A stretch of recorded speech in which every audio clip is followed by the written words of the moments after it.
జరిగినప్పుడు ఏం జరిగింది? యేసు ప్రభు గురించినటువంటి మాట, ఈ మార్గంలో వెళుతున్నారు కదా, ఈ మార్గంలో వెళుతున్నారు అంటే మనం రన్నింగ్ ట్రైన్ ఎక్కుతా ఉంటాం, కొన్నిసార్లు ఎక్కువ ఎక్స్పీరియన్స్ ఉంటుంది, లేట్ అవుతుంది, ట్రైన్ పోతుంది, ఏం చేస్తాం కదా, నువ్వు ఆ స్పీడ్ క్యాచ్ చేయడానికి నీ స్పీడ్ పెంచుతావు కదా, అంతేనా?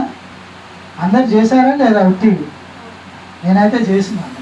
రోజు సాటర్డే రాగానే రన్నింగ్ ట్రైన్ ఎక్కేవాడు. ఎందుకు? ఇంటికి వెళ్ళాలి. నీ ట్రైన్తో నువ్వేం చేయాలా? నువ్వు నీ స్పీడ్ పెంచి దాన్ని క్యాచ్ చేయాలి. అలాగే నీ విశ్వాసం దేవునితో ఏకీభవించి ఆ విశ్వాసంలో దేవుడు ఏదైతే చెప్పాడో ఆ మాట ప్రకారం నువ్వు జీవించడానికి ప్రయత్నం చేయి. నీ వల్ల మొదటిసారి కాకపోవచ్చు, రెండోసారి కాకపోవచ్చు, మూడోసారి కాకపోవచ్చు, 10 సార్లు ఫెయిల్ అయిపోవచ్చు, 20 సార్లు పడిపోవచ్చు, కానీ ఏదో ఒక రోజు నువ్వు దాన్ని క్యాచ్ చేస్తావు. అందుకే దేవుడు అంటున్నా, నీ విశ్వాసము తక్కువగా ఉంది, నీ నా లెవెల్కి రమ్మని. అందుకే నీ ఆలోచనలు వేరే, నా ఆలోచనలు వేరే అంటారు. నీ ఆలోచనలు ఎప్పుడు భూ సంబంధమైనవి. బ్రహ్మా, నేను ఇక్కడ సంపాదించుకుంటే బాగుంటుంది, నేను ఒక ఇల్లు కొనుక్కుంటే బాగుంటుంది. ఇల్లు కొనుక్కో, అన్ని సంపాదించుకో, కానీ నీకు నేను అవసరం అవుతుంది. ఇల్లు వద్దనట్లేదు, ఇల్లు కావాలి నువ్వు నివసించడానికి. అలా అవసరం లేదంటే దేవుడు కట్టని ఇళ్ళని ఎందుకు ఇస్తానంటున్నాడు? నీకు త్రవ్వని బావులను ఇస్తా అంటున్నాడు, నువ్వు కట్టని ఇల్లులను ఇస్తాను అంటున్నావు, నీకు మంచి పంట కలిగేటటువంటి పొలంలను ఇస్తానంటున్నాడు కదా. అవసరమనే దేవుడు నీకు ఇవ్వడానికి సిద్ధంగా ఉన్నాడు, కానీ నువ్వేం చేయాలా?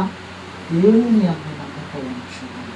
అయితే ఈ గుడ్డి వారిని చూస్తే త్రోవ పక్కన ఉన్నారు, వారు యేసు ఆ మార్గంలో వెళ్ళుచున్నాడు. ఇది అందరికీ తెలుసు, మనం అందరం ఏం కొత్త వాళ్ళం కాదు. ఈ వాక్యము నీకు ఎంత మట్టుకు సింక్ అవుతుంది నీ హృదయంలో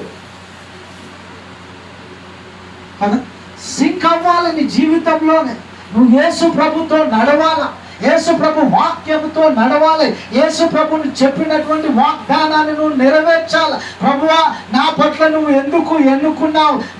నన్ను ఈ లోకంలోని పంపి ఉన్నావు కదా, ఈ కార్యం నా పట్ల ఏదైతే ఉందో నువ్వు నా పట్ల కలిగి ఉన్న ప్రణాళిక ఏంటో అది నా యుద్ధకు వచ్చిన గాక, నేను ఆ గురి యొద్దకు పరిగెత్తుతున్న గాక, దానిలో నుండి నేను తప్పిపోవడానికి వీలే లేదు దేవా.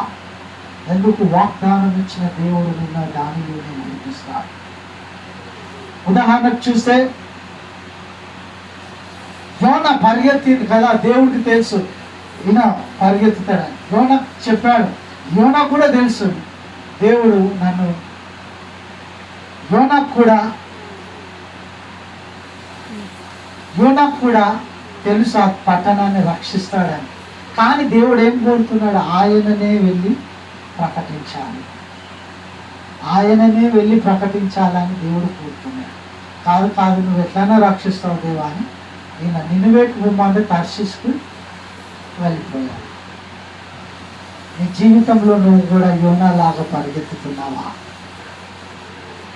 యోనాలాగా నువ్వు పరిగెత్తుతూ దేవుడు చెప్పిన మాటను నెరవేర్చకుండా నీ ఇష్ట ప్రకారము పరిగెత్తుతున్నావా? దేవుడు నేను సేవ చేయమనట్లేదు, నువ్వు ఉన్న చోట దేవుని సాక్ష్యం కలుగుతున్నాడు. నువ్వు నా సాక్షివై ఉండు, భూదిగంతముల వరకు నాకు సాక్షివై ఉండండి అంటున్నాడు. నువ్వు ఏ ప్రాంతంలో ఉంటావో ఆ ప్రాంతంలో దేవుని గురించి సాక్షిగా నిలబడాలి.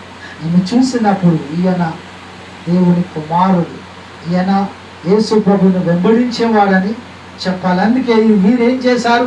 ఆ మార్గంలో, ఆ త్రోవలో యేసు ప్రభు వెళ్ళుచున్నాడని తెలుసుకొని ఏం చేశారు? వారు బిగ్గరగా కేక వేశారు, దావీదు కుమారుడా మమ్మల్ని కరుణించు అంటున్నారు.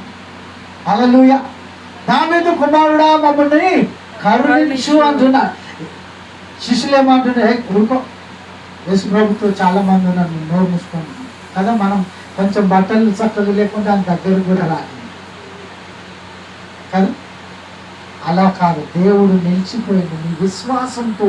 హ్యావ్ ఫెయిత్ ఇన్ గాడ్ అంటున్నారు కదా. దేవుడే చెప్తున్నారు, దేవుని యందు నమ్మిక ఉంచు. నువ్వు దేవుని యందు నమ్మిక ఉంచు. నువ్వు పలికినప్పుడు ఖచ్చితంగా దేవుడు నిలిచిపోతాడు.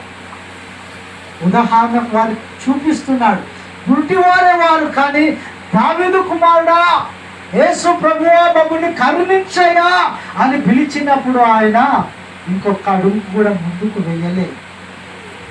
ప్రజలందరూ నోరు మూసుకొని వరవకు అంటున్నారు, కానీ ఈయన విశ్వాసముతో పలుకుతా ఉన్నాడు. నువ్వు పలికినప్పుడు ఈ కొండను చూచి ఎత్తివేయబడుతుంది అన్నారు కదా, నువ్వు అసాధ్యమైంది ఉండదు అన్నాడు కదా దేవుడు. ఆయనకు అసాధ్యమైంది లేకుండా ఆయన ఏం చేశారు? వాళ్ళిద్దరు గుడ్డివారు, దావీదు కుమారుడా నన్ను కరుణించు ప్రభువా అంటే మరీ ఎక్కువగా బిగ్గరగా కేక వేశారని ఉంటుంది. కేక వేయగానే ఏం చేశాడు? యేసు ప్రభు నిలిచిపోయాడు. సృష్టికర్తనే నిలిచిపోయాడు. అంటే విశ్వాసానికి అంత పవర్ ఉంది. నువ్వు విశ్వసించాలి దేవునిలో. విశ్వాసంతో ప్రార్థన అంటే కూడా, ప్రార్థన విశ్వాసం లేకుండా నువ్వు ప్రార్థన చేస్తే దేవునికి ఇష్టడుగా ఉంటావు. నీ జీవితం దేవునికి ఇష్టడుగా ఉండాలంటే విశ్వాసము ద్వారానే. అందుకే చూసినట్టయితే హబక్కూకులో చూసినట్టయితే 2వ అధ్యాయంలో ఆ మాట ఉంటుంది, 4వ వచనం అనుకున్నా, విశ్వాసము చేత బ్రతుకుతున్నా. నీతిమంతులు దేని చేత బ్రతుకుతారు? విశ్వాసము చేత బ్రతుకుతున్నారు అంటారు. ఇంకొక చోట ఏమని ఉంటుంది? We walk by faith not by sight. వెలిచూపుల చేత కాదు నువ్వు నడిచేది, విశ్వాసంతో నడవాలి. నీకు కావాల్సింది నువ్వు సంపాదించుకోవాలంటే విశ్వాసంతోనే సంపాది. ఏ విశ్వాసం? ఈ లోకపరమైనటువంటి విశ్వాసం కాదు. హ్యావ్ ఫెయిత్ ఇన్ గాడ్ అనేది వాక్యం ప్రకారం దేవుని అందు విశ్వాసం ఉంచి నువ్వు పలికినప్పుడు నీకు కావలసిన దాన్ని నువ్వు సాధించుకోగలుగుతావు.